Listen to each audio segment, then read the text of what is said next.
major artery pumping traffic through the heart of Austin. But often the heartbeat slows to a stop.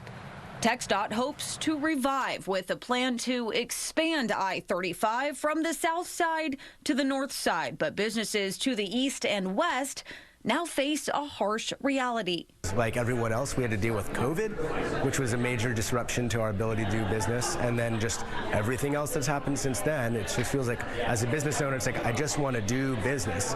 I don't need nonstop crises. And this one was like coming after us. It's like, oh, by the way, we're going to expand the freeway and tear down your building.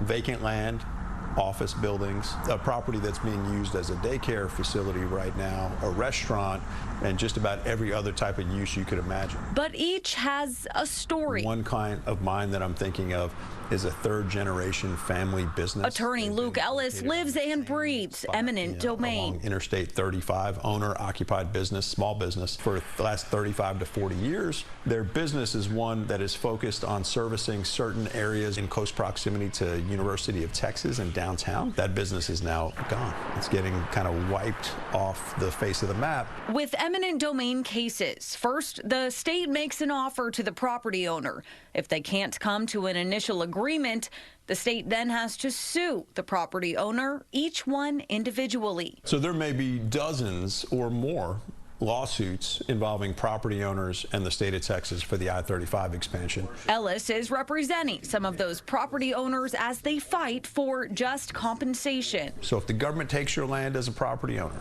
the government's required to pay for it. They're required under the Constitution to pay fair market value.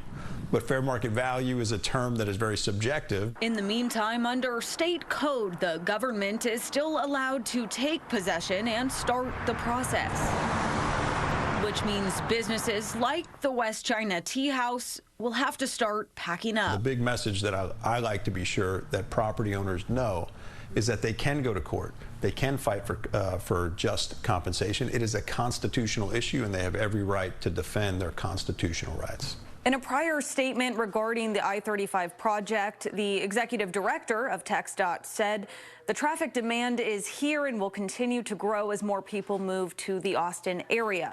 It's our duty to mitigate congestion and work to advance these needed safety and mobility improvements on this critical corridor. And